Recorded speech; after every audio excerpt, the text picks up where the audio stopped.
Hello, welcome back. It's week 78 on Out on That Line. I'm Geoff with my co-host Alex. As always, Alex, how you doing this week? Let's go, Geoff. we got something to talk about this week, don't we, Alex? We've got a lot to talk about, Geoff. We got a lot to talk about. Yeah, there's one big album came out, and we're definitely going to get to that. Don't worry, Kendrick Lamar fans, we're going to talk about the new album. That'll be at the end of the episode, so stick with it. First, I think we have to talk about it because it's something that we have leaned into in the past, and I think we've spoken about both of the things that got both of these men canceled, but Sean Diddy Combs has decided to uncancel the canceled and allow Morgan Wallen and Travis Scott to perform at the Billboard Music Awards. And I got to tell you, I don't think that it's been long enough. And especially since I think there's current litigation against Travis Scott, like wrongful death lawsuits, like serious shit. So I don't understand what the play is here or why Diddy was so passionate about making this happen. Well, my first question is, how did Diddy assume control of who plays at the Billboard Music Awards? That's a great question, because I'd love to know. I know he's been a bigwig in the music industry for years and years. I mean, he was never really a rapper. It was him as an executive that really why he was famous. But I think that's an industry-wide awards show, right? Like the Billboard Music Awards is like barely a step down from the Grammys. I'm just like, did he walk into the room and just assume control and nobody said anything about it? I love to think of it as the anecdote that they have about Kennedy, how there was just this one random guy who was always getting into these Kennedy events, these JFK events, and getting the best seats, including and up to the inauguration. And he was right in the front row. And somebody later asked him, they were like, what was the most surprising thing to you about being inaugurated as president of the United States? He goes, I was mostly wondering how that same asshole keeps getting those great fucking seats. So I guess that's my only thing I can compare the Diddy thing to. This is just what he does. He just shows up and assumes power, and everyone, they blink and they go, oh my God, Diddy produced the BBMAs. What happened? Yeah. Ridiculous to me. And where I could understand maybe because, Travis Scott being a rapper, why Diddy would want to make sure that he, continues his career. I don't even, Travis Scott is on his own label, right? Is he even signed to anybody? Is he signed to Bad Boy Records? I highly doubt it. Is Bad Boy even still a thing? I have no idea. I would assume so. If Diddy's still a thing, I would assume Bad Boy would have to be. Well, now, unless he's assumed a role with someone else. The thing is, he has assumed another role, Geoff. We're missing another critical piece of the equation. He's not operating this entire dog and pony show, this bowl of mixed fruits and nuts. He is not operating this as Sean P. Diddy Combs, Puff Daddy, Puffy, none of the above. He's going by the moniker Love. And if that don't say it all. And it talks, the article we're talking about, it brings up how he just mediated the problem with Chris Rock and Will Smith when Will Smith slapped the shit out of him at the Oscars. And I don't know, you got to think you're very important. You have to have a very high opinion of yourself. If you can look at this white young country guy who has done nothing to prove that he's not just as racist as that video made him out to be, where he dropped the N-bomb very casually. Let's not forget that part. He was not a first timer. He said that one with his chest, And then Travis Scott, who, like I said, there's active litigation. There's wrongful death lawsuits against him right now. Is now the time? Really, is now the time for either of these guys to get another crack at it? Come on. I love that it's being seen as a mass uncanceling, the beginning of the pushback against cancel culture. Because in Morgan Wallen's case, he didn't get canceled. Like there was you can't. His fan base is such that like literally the best excuse that they've come up with, which I love, is like, yeah, the guy was shouting the N-word out in the street near his house. The best excuse I've heard. He didn't know he was being filmed.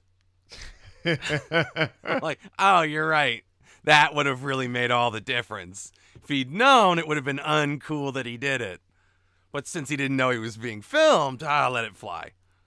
I think a general, like a good rule of thumb, a good rule of life is if you won't do it in front of a camera, probably don't do it. Yeah, don't do it. Just don't do it. Just don't do it. You know, I think we can all learn a lesson here, and that's nobody wanted to see Morgan Wallen perform at this thing. Nobody really gave a fuck. Like, who really, honestly, who out there? Did you give a fuck? I didn't give a fuck. Did the listeners? I don't know. I doubt it. Like, who cares about this guy? That's the thing, is like, not to paint with a broad brush, but it's another redneck who said something racist who's surprised. I think that's just, most people were able to walk away. There were those freedom fighters that bought his album twice, once digitally, once in physical media, because I can't stress the importance of physical media enough when Biden comes to take away all of your Quentin Tarantino Blu-rays with the extra feet stuff. Not in my house. I bought 2 Morgan Wallen albums. I don't care who knows it. Yeah, I keep one hidden in the walls, just for safekeeping. Yeah, it's gonna be fucking worth its weight in gold someday. Oh my god, I can't wait to start a bonfire with those. Like the disco in Detroit, the disco albums. Yeah, like I don't understand. And what are they? Did they get up there together and perform? Because this has already happened, right? Like at this point that we're recording, this is already gone and done with. Yeah, done and dusted. Yeah. Did they perform together, like on stage? That's how I would have done it, because there's so many layers of funny to that. Right? Like Travis Scott had to get up there and be like, oh yeah, I'm happy to be performing with Morgan Wallen, the guy that, wait, what'd he do? Damn it. It's like O. Henry. It's like Gift of the Magi. The racist has to perform with a black guy, and the guy has to perform with the racist country singer. Oh my god. Amazing stuff. And they're both like wondering what the hell either of them did to get in that position. We both need this bad right now. Maybe, do you think Diddy is just like a comedy genius? Just like Andy Kaufman level, like fucked up in the head? And he saw that whole thing going exactly that way. And that's why he wanted to do it. That is certainly plausible. I have an entirely separate theory, which is that Diddy may have ended racism inadvertently. Or it may have been his plan all along. Did you feel it? Did you hear the little bell when they performed together? Bing! That was it? I was like, oh shit, racism's over for me. Because you have a racist white guy and he's being canceled, and you have Travis Scott who's being canceled, and they have to come together to uncancel both their asses. Don't you see? This is bigger than both of us. This is about taking a stand for America. I like to think we on the podcast would do this, Geoff. Come together in solidarity, the mega powers, and you will be the only ones. You are the vanguard in pushing back against cancel culture and saying not today. But not just that. You're also fixing racism by overcoming your differences to come together for a greater good. All done by a man who goes by the name Love. That was incredible. Have you thought about running for office? Have you considered it? I've thought a lot about running to Office Depot to buy markers so I can sniff them and get high. Well, they probably have the rubber cement there too. It was a long way to go for a self-deprecating joke. No, I'm telling. There's a lot of ways to get stoned at Home Depot or Office Depot. Probably even more to get more at Home Depot. I'm hooked on toner. It's got such a fruity huff. Anyway. Oh, brother. So yeah, I guess we came right around on this, offering our full podcast support to both Morgan Wallen and Travis Scott. So congratulations, fellas. I'm sure it was a hell of a performance. Yeah, you guys really earned it. Well, do you want to move on to what really everybody's here for this week? Yeah, let's do it. If you haven't listened to it, go and listen to it right after this episode because it is an experience. And I will say, like, Kendrick Lamar has got to be like the preeminent brain in music, right? At this point, at least popular music. His new album, Mr. Morale and the Big Steppers, just came out, May 13th, so a week ago. And my goodness, Kendrick Lamar is, I don't know. I don't know what I expected from this album. I think we're going to talk about that and kind of things that, in the general sense of what people have thought about this album. There's a couple different camps. But I was locked in on this right from the get-go. And I would like through the whole thing. It was a hefty album. What, hour and 15 minutes? I mean, it was a pretty long album. Certainly longer than some we've done recently. But I think we kind of knew that was going to happen.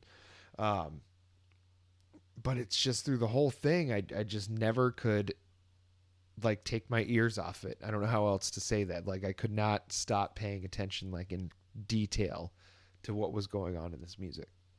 And I'm not going to sit here, so I'll say off the bat, I can't claim any kind of real credentials as being like a Kendrick Lamar fan.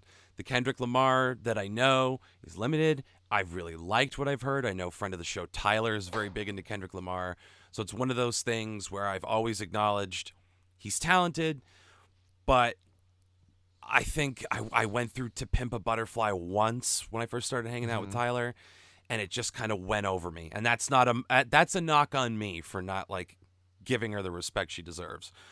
But this was, I would say in earnest, probably my first attempt at an entire Kendrick Lamar album where I was really going into it academically, which I think you have to do for a guy that won a Pulitzer. Yes. So it really fucking wild experience.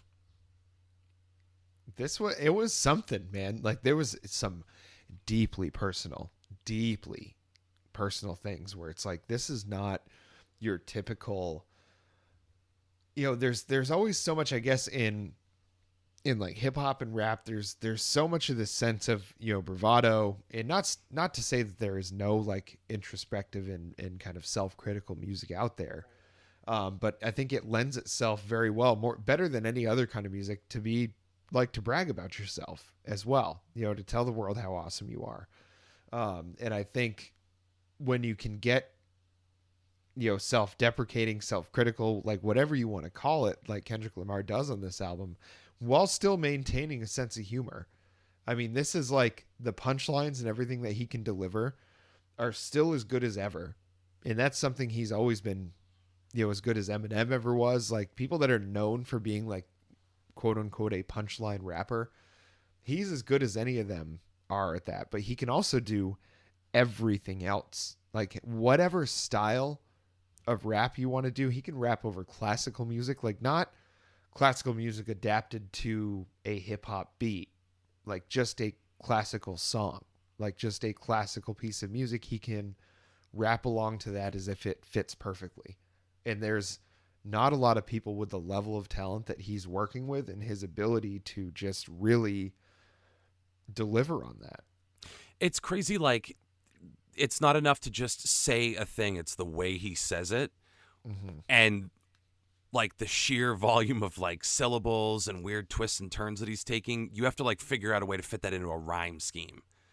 It's like some Shakespeare shit. It's like its own iambic pentameter. Like the way that he kind of weaves through traffic with his verses in these songs, and the way that like the beats are structured and the flow of the song is structured, is pretty fucking wild for not having ever like seriously listened to the guy's music and like an album attentively all the way through. It's like the Pulitzer aspect of it makes total sense pretty much from Jump Street. He's like an extremely like gifted linguist. Like he's a rapper, but he's an insanely gifted linguist, and like how kind of raw and vulnerable he can be with that is pretty damn cool, and that ties into a lot of themes on the album as well, which we'll obviously get to. Yeah. So this is the, I guess, fifth and final studio album with Top Dog Entertainment, which has been his label all the way through his solo career up to this point. Um, so everything that Kendrick Lamar has done kind of culminates with this album. I think is kind of, he's acknowledging this is sort of the end of an era for him. Um, I think when we first talked about this album and we saw the album title, Mr. Morale and the Big Steppers, I think my immediate thought was going to be this could be something very different that we're not really used to hearing from Kendrick Lamar. And I think it was all at once familiar and completely new and different at the same time. And that's what I really loved about this album, is because every twist and turn that this took, you could tell there was so much thought put into every single millisecond on this album. And when you know that he's like just trying to get done with this contract so that he can do things under his own label and get paid a lot more money for doing what he does, he didn't mail this in when he very well could have. And being who he is, the album would have sold plenty well enough for the label to be like happy that he released it, but it wouldn't have satisfied him creatively. And I feel like with him and with the best artists on the planet, like no matter if they're musicians or whatever sort of art they do, they are at their best when they're able to fully unleash, and they're willing to fully unleash every bit of their creative muscle. And I think being willing to make mistakes or being willing to try something weird that nobody else has done before just to see if it works. You know, there's genius level that do those sorts of things, and I think Kendrick Lamar is there, and I think he's been there for a long time. And then there's everybody else, which you can still get very good things from everybody else, but nobody's pushing the envelope like he just did here. And it's the one thing I will say, it's a criticism. It's the main criticism I've noticed of the album, and I mean it as a positive instead of a criticism. But I agree with the sentiment that it was probably too ambitious. So, no, it wasn't phoned in. It was probably too ambitious for the scope of the project. Mm-hmm. Like, it's already a long album. He's already trying to do a lot of things with it. And he's creating a lot of scenarios, asking a lot of complex fucking questions, trying to unpack a lot in this album. So this idea that maybe in terms of like the topics and themes, it was too ambitious for the size and scope of the medium. But I think that's why I liked it so much, is I'm like, you can't, this is the iceberg, right? There's more. And like, it's kind of left up to me to drill down and see it. Like it's an album that leaves you thinking, as like corny of a compliment as that is, it's true. Like you step away from it and you're like, damn, like he gave you so much to fucking chew on. Yeah. And it's just, it's great music. And I see the kind of progression and trajectory so far of Kendrick Lamar is very similar to Kanye. You know, and his, like Kanye's first handful of albums, it was like every one was something new and different. And then he, you know, it just seemed like he kind of set the standard each time he released a new album. All of a sudden, everything else started sounding like that, you know, and that's kind of the way he's progressed. And hopefully there's a fork in the road and they go separate ways. But as far as kind of like just being a total phenomenon overnight, you know, Kendrick Lamar is the same thing. Like when he burst on the scene, when he got like the stamp of approval from Dr. Dre, like when he got that acknowledgement, he blew up almost immediately. You know, it was the same thing like when he gave it to 50 Cent and Eminem. It's like that's all it took was someone like Dr. Dre saying, hey, this guy's good. And because he's never missed, really, I mean, look at his track record of who he's approved of, and they've all sold millions and millions and millions of records. And so when he's put that stamp on Kendrick Lamar and everybody's like, oh, he only picks these for people he knows are going to sell a bunch. And then Kendrick Lamar was better than any of them ever were. It was just a kind of earth shattering moment that somebody could be as good as he is lyrically and make it appealing, you know, cause that was the thing. There was the kind of backpack rappers, you know, that got kind of popular, like Lupe Fiasco, got kind of popular for a bit, but then died off because a lot of his music sounded the same and people just didn't like that. but it's very lyrical. There's a storytelling aspect to it where it's like if you're not willing to sit there and dig into it, it's probably not going to appeal to you that much. Kendrick Lamar like bridged the gap between the kind of the club music that everybody's going to just put on when they want to have a good time, and that kind of backpack style rap where it's like very heavily lyrical, it's emotional, there's a lot going on with it. He merged those two things better than anybody had ever done before.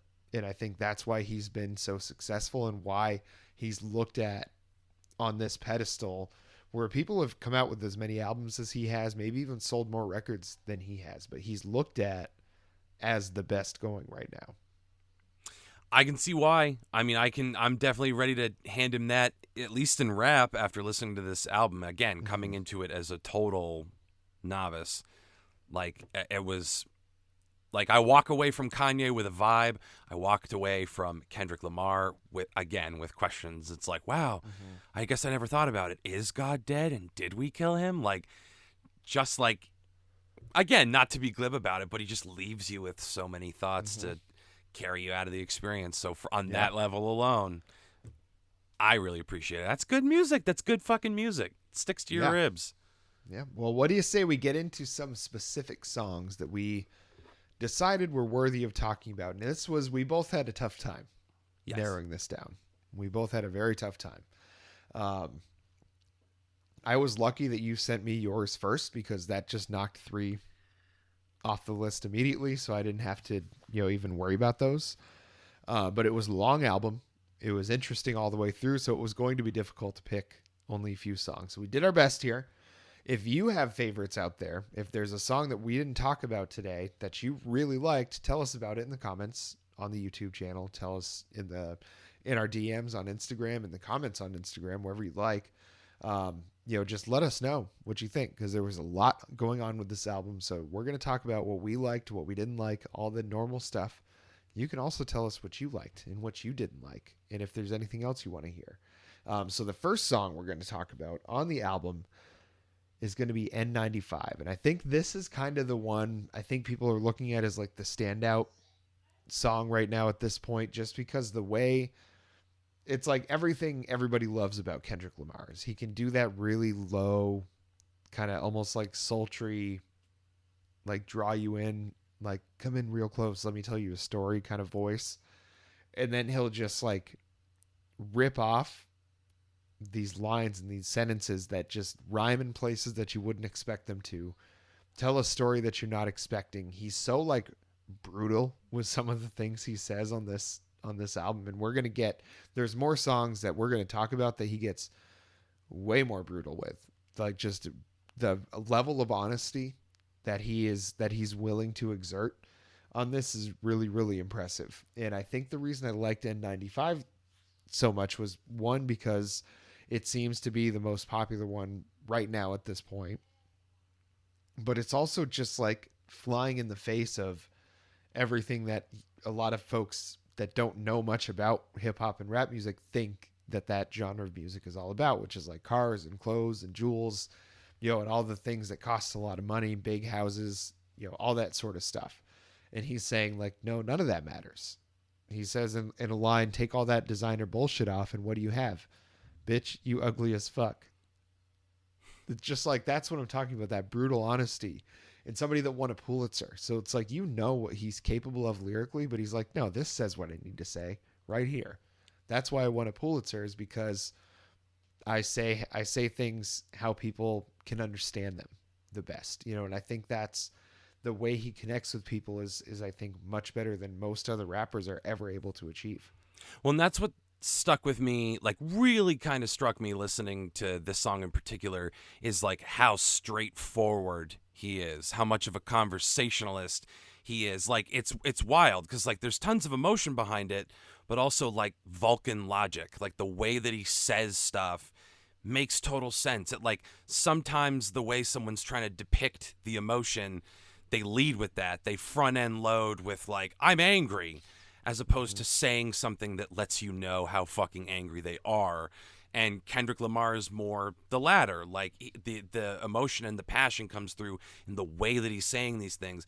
And he has a really fucking straightforward demeanor. He doesn't try to be too clever, but I can't think of a clunker line that he offers up by that same token.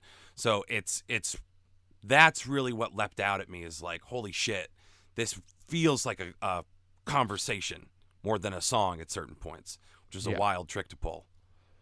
Yeah, he's just incredible. It's a great way to start the album. There's an intro song before this, but this is the first like real song on the album. The next one, Worldwide Steppers. This is the song actually following N95. This is where I realized that he was going to get real weird on this album, because N95 is like kind of almost a straightforward like hip hop song. Lyrically is better than most things you're ever going to hear, but at its core, it's got a pretty standard like hip hop beat and kind of a standard hip hop cadence throughout the song. But Worldwide Steppers, it almost sounds like a heartbeat. The way that beat just kind of like rides behind the lyrics the whole time through the song. It always feels like it has this urgency, because it's a heartbeat that's like a little faster than what a normal one is. So it always feels like it's setting you on this edge, on this like kind of stressful level, to make sure that you appreciate this song in the state that you're supposed to. And I just feel like the way that a song can be arranged to make you feel that sort of emotion and kind of draw that sort of thing out of you, and for it to land and do exactly what it set out to do, is like, that to me is a level of artistry that I don't understand. That's why I'm podcasting and he's the one making the music. It's like that level of brainwaves that I'm just never going to get to that point. So all I can do is just like appreciate when people like him come around and do these sorts of things, because this is unlike any other like hip hop song I can remember. Like the way that beat just sits right behind the lyrics, and it just presents you with such an emotion the whole way through. And this is like the whole thesis of the album, hence why it contains a portion of the album's name. Like he throws everything in here. And like, again, when I say the criticism I've heard is that it's a little ambitious, it's a little unwieldy, a song like Worldwide Steppers is one of the like I don't want to say worst offenders, because again, I find it to be positive how overstuffed all of this is, because he tries to throw it all in here in Worldwide Steppers. It's just like, we're going to talk about self-criticism, we're going to talk about society, we're going to talk about sex addiction, writer's block, religion, fatherhood, moral ambiguity. Like, we're cancel culture, the music industry. He chunks it all into this song. And I think there's way too much to take in at once. You filled up your plate at the Chinese buffet. Your eyes are bigger than your stomach. You could have gone back for a second plate, but you did too much the first time. So, like, as a first-time listener, I was overwhelmed. But again, in the best possible way. It was, like, fucking exhilarating. There was a lot going on lyrically in this song. I mean, I think it's the densest song, like lyrically, on the entire album. I can't think of another one that's like got more. I mean, just reading through this would take you 5 minutes just to read through the lyrics. I mean, it is a substantial amount of wordplay, like his typical ability to kind of jump between phrases and rhyme inside and outside the phrase, just like kind of really put those things together in ways that other people just aren't capable of doing. But also doing it with the subject matter that he did, talking about the first time he had sex with a white woman, and then the second time that he ever had sex with a white woman, and the positions that put him in, and that he was able to, change his perspective about the world. It's just not a subject that, if you were to assume they were talking about having sex with white women, it would be very vulgar, and it would be just like degrading them basically. But no, I think he was just like using that as a way to acknowledge like the power structures that are, that we've allowed to develop between the races. And I think it's just like a level that he gets that other people just can't get to. That's what I love about him. It's really interesting how he goes from making these large scale critiques to then taking it to a more personal place. Like, if you look at the third verse, it starts off 8 billion people on Earth, silent murderers, Nonprofits, preachers in church, crooks, and burglars. Hollywood corporate in school teaching philosophies. You either going to be dead or in jail. Killer psychology. So basically, like every structure in this world, the church is out to make, like, you've got crooked preachers, you've got organizations that are like making sure that the money that's given to them doesn't make it to the causes that they say they're going to get it to. You've got common crooks, you've got corrupt Hollywood executives, you have the education system, and like think about the media we consume in certain ways, like the preponderance of movies that come out where it's like the main character has that option, dead or jail, and it's about how they escape from that. It's like, can't you do like a more like we're part of the problem. You think you're going to solve racism with a movie, but you're kind of reinforcing a negative message. He starts off that macroscopic and then drills down to like, okay, I want to be a guy who talks the talk and walks the walk, and I want to, put myself, if I want to practice what I preach here. So he talks about later in the verse, I caught a couple bodies myself, slid my community. My last Christmas toy drive in Compton handed out eulogies, not because the rags in the park had red gradient, but because the high blood pressure flooded the catering. He's talking about like he threw a food shelf event and didn't serve healthy food, and he felt bad. He's like, this is a step that contributes to a poor quality of life for the people that I'm trying to help. Like, that's how mixed up and fucked up you can get in this world. And I'm like, that's such a galaxy brain take to put in verse 3 of a fucking song. Yeah. And that's why he's so good, is it Unreal. doesn't matter where the idea comes from. If it's a good idea, he's going to find a way to make it work and put it in there. It's fucking crazy. And he's unbelievable. He's incredible. We'll move to the next song, your first pick from the album. I'm sure you've been chomping at the bit to get to one that you wanted to talk about here. It's Father Time. This one, quite simply, is about daddy issues, and I don't mean that in a derogatory way. He does bring it up himself, but it was kind of an interesting window into one of the themes that recurs throughout this, which is fatherhood and can you deviate from the map you were given? So in this case, we're hearing about the map that Kendrick Lamar was given, the life map from his dad, which is, I'm a tough guy who's going to make a tough son. This world is out to get you, so you can never slow down. And he like beat his young son in basketball, like posterized him just to prove a point. Created this competitive drive, which begat this emotional distance and this intolerance for failure. And it all leads to burying your emotions. So Kendrick Lamar is kind of reconciling the fact that he's done that his whole life. He's buried his emotions, and this is a step towards not doing that so much anymore. And I gotta wonder on this one, was he like calling out Kanye and Drake? I think what he was saying with that, so the line, let me get the lyric is up here, because I know exactly what Kanye got back with Drake. I was slightly confused. Guess I'm not as mature as I think. Got some healing to do. I think he genuinely meant by that, like, I just assumed Kanye and Drake would stay mad at each other because that's what men do. They don't shake hands and make up. And these guys did it. And I'm like, oh, well, that never occurred to me. So maybe I'm not as mature as I thought I am. Well, that's kind of disappointing because, man, beef between Drake and Kendrick Lamar would be a doozy. Again, from what I'm learning about Kendrick Lamar, it would be a slaughter. I don't think Drake is gonna. I think Drake is better than you think at that. I mean, he basically like ended Meek Mill's career for a while, like just in a bad way. Yeah, but so did I. So I mean, a lot of us can say that. A lot of us buried Meek Mill. Okay, it's not a competition. Man, I'm telling you, Dreams and Nightmares though. That song's a banger.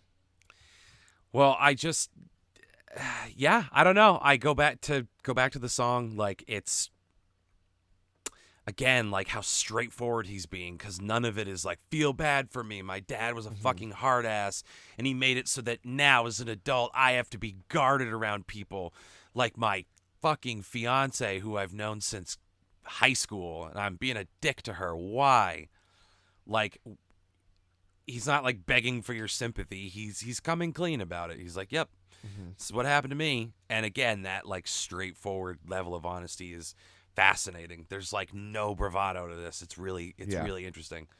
He does, yeah. I feel like his ability to just be human, I think, is also really a strong suit for him. That it just makes it so easily relatable. Whether you've experienced these exact kind of situations or not, you've felt similar emotions. And I think everybody's been in dark places, so it's easy to relate to things like this when he's able to just like focus on the human side of things and like what his experience and his perspective is, and not necessarily trying to put on like a false sense of bravado about it all, and doing what, he was always told a man does, is just pretend like nothing's wrong. So I think it's helpful to really get into the music to know like how much he's willing to put out there of himself. It's easy to meet him at least halfway and get into this stuff. I would also like to say before we move on from this one, shout out to Sampha, who has a absolutely beautiful voice. The only other thing I've ever heard, I think consciously, of Sampha was there's an artist named Jessie Ware, or Jessie Ware, I don't know how she actually pronounces it. Yeah. But she did a song with him that was really fantastic. He's got a great voice. So just want to make sure we mention Sampha. Okay. Yeah. I mean, it was a really, this whole album was just kind of beautiful all around. So there was a lot of moments that, were really pretty striking as far as how well the music was put together and composed. Correct. That's exactly correct. Yeah. So the next one is going to be Purple Hearts. Now, this one featured some little known folks, Summer Walker and Ghostface Killah. Have you heard of them? A couple things here and there. Yeah. Pretty big deal. Kendrick's still, again, pulling in. Like, I don't think Ghostface Killah does stuff with anybody unless he absolutely wants to. I mean, he's at the level in his career where he just does what he wants to do. And the fact that people, it doesn't matter who it is, they get excited to work with Kendrick Lamar. I feel like this song is such a good classic, like almost like a 90s R&B hip hop song. The way the chorus is sung, the way that like Summer Walker's voice is, it's just like such a kind of a feel good song. I don't know. You go from things like Worldwide Steppers and Father Time, and then you go into a song like Purple Hearts where it's much more of a classic, and it's like you realize that Kendrick can do any version of rap or hip hop or anything that he wants to do. If he decided he wanted to play like country music, I'm guessing it would sound pretty good. I could that would be really interesting. I just heard a country song by Sting recently, so yeah. Now I really want to hear what Kendrick Lamar's got under the hood. I bet it'd be better than Sting.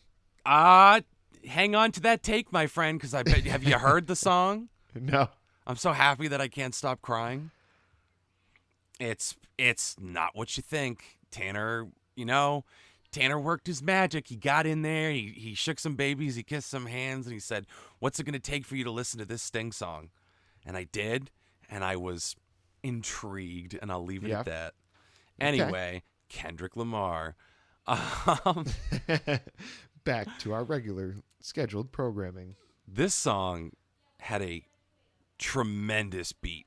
The beat on this one was, whoo, whoo. And Ghostface Killah was the draw for me because I'll be honest, overall, this wasn't one of my favorites. I think Kendrick and Summer Walker didn't necessarily coalesce as well as they could have.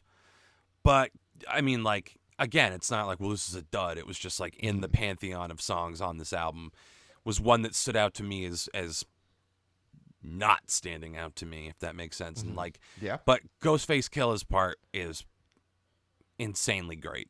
I mean, like you said, I don't think he just shows up when any old asshole comes calling. So he brought the A game to this, and it really is like it's fucking good.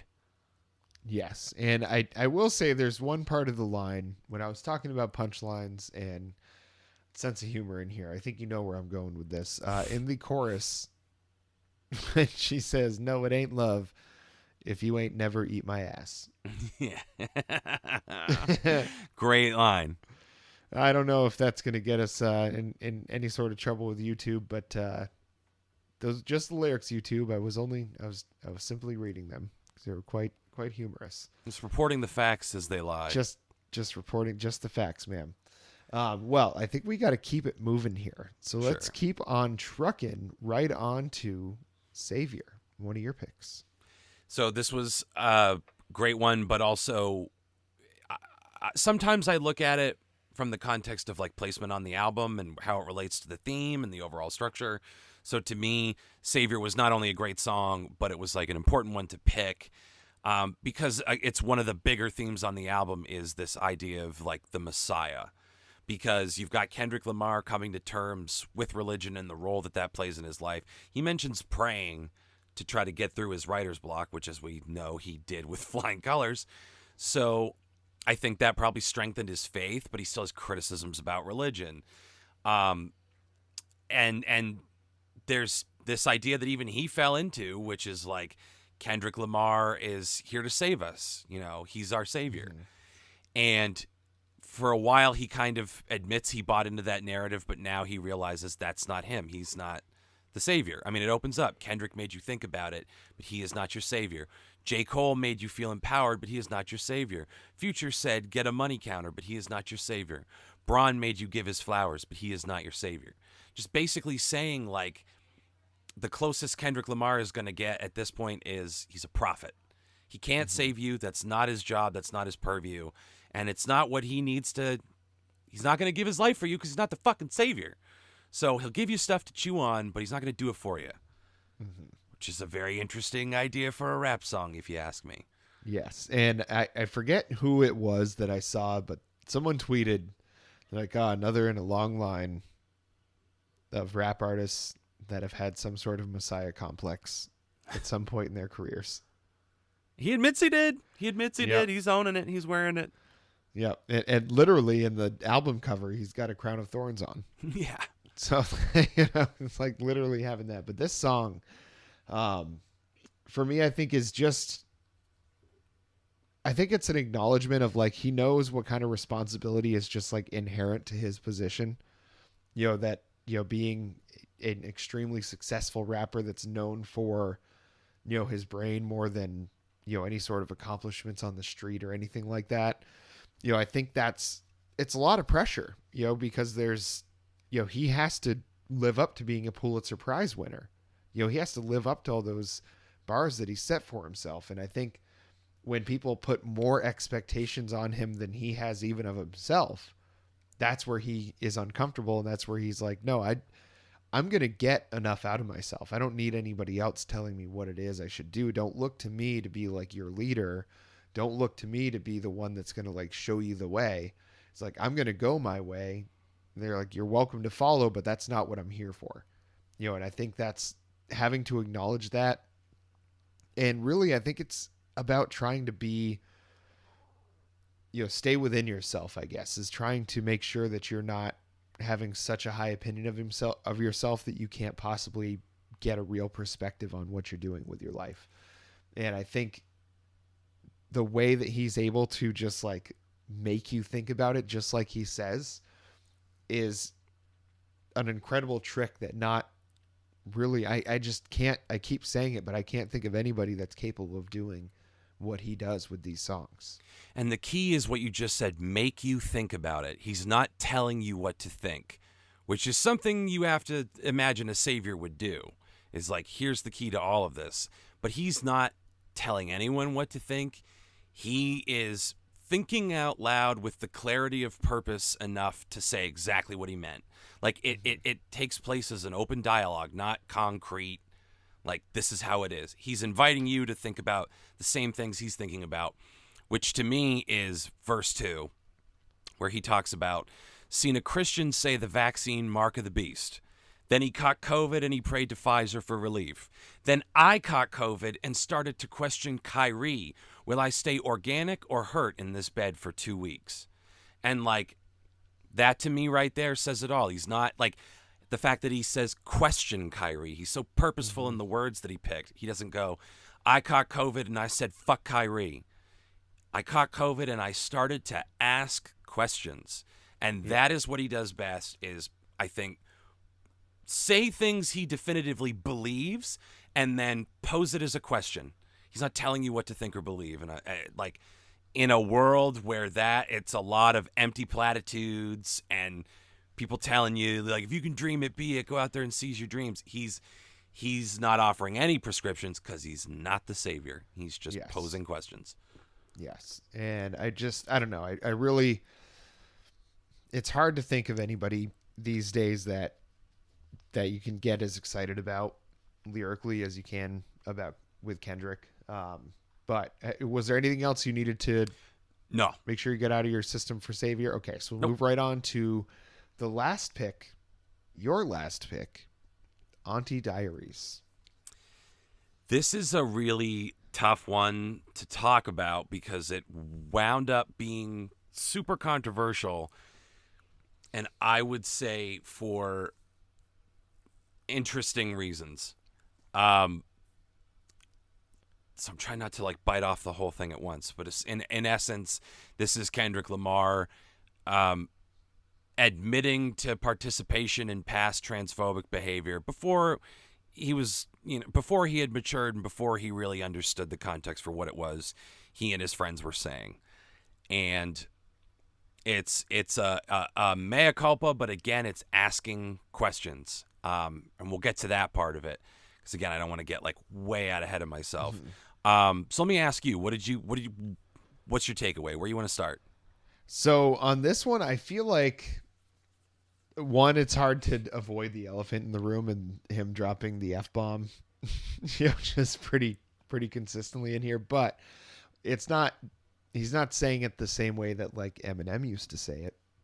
Right. In his music, he's saying it, as an acknowledgement that, it was never an okay thing to say. And I think, it shed a little light on it because I love on Genius how they have on genius.com, how they have like sometimes the backstories of how these things came about.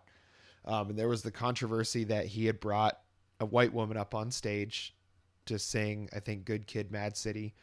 And she used the N-word like he does in the song on stage. And I think she probably felt like she had permission to do so because he brought her up on stage knowing what those lyrics were going to be. But I guess he like made her start over and try to like skip using the word.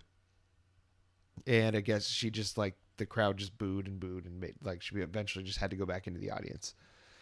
So I think this is him using, like they're saying, is the F word, like how the black community would use the F word the same way that white woman used the N word. It's like they didn't really mean anything by it. It wasn't something they were trying to use to really like insult someone, or, at least not to a point where, they wanted it to be that serious. And she was just singing the lyric, she wasn't up there like spewing that at people. You know what I mean? And I think he just looked at the way that we use words. It's like we might think is harmless, but we don't know what kind of harm other people are going to feel. And I thought that was really clever. Sorry, didn't mean to cut you off.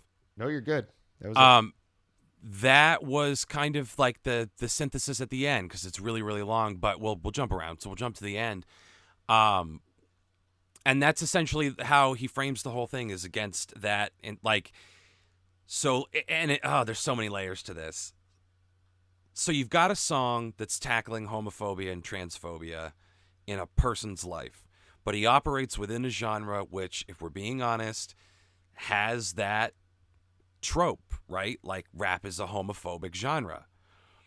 So he's using the F-bomb in a rap song, which is, again, in a homophobic genre, not that shocking, but he's using it in subversion, like, yep, I used to say this and I'm not going to dance around it because I used to say it, and this is part of my apology, and I'm deploying it as such. But then it begs the same question that you were talking about by the end, which is I'll read the lyrics. It's going to be a lot of like creative bleeping.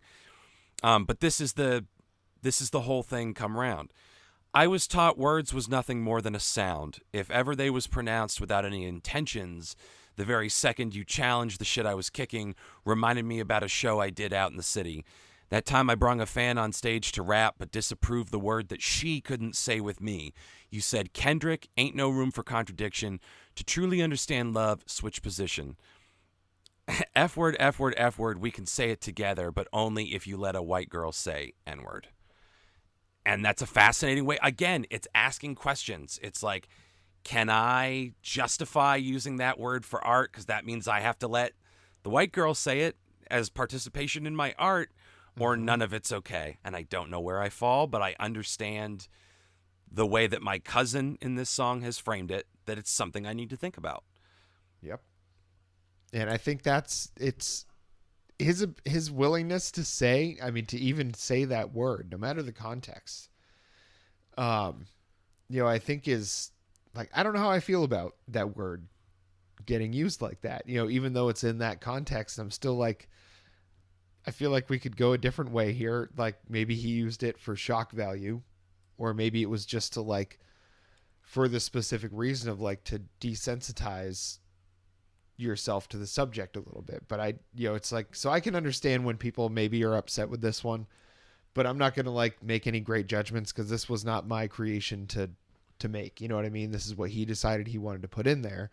But I think it was the way that he delivered the message was correct. Was like, we can't really say that some people can't use these words if we're using ones about other groups. And I think that's like, don't throw stones in a glass house kind of thing. Well, and I 100% do not believe he used the word to be an edgelord, and he did No. it to be shocking. That one, again, a guy who has a purpose for why he does it. So again, I'm not gay, I'm not black, so I'm entitled to an opinion, but does it really matter in the grand scheme of things? My take is, in him, if I have to get into his mind, he's using the word not to shock, but because it's part of dismantling this attitude. Like it's a very powerful moment where he's not saying it to be denigrating.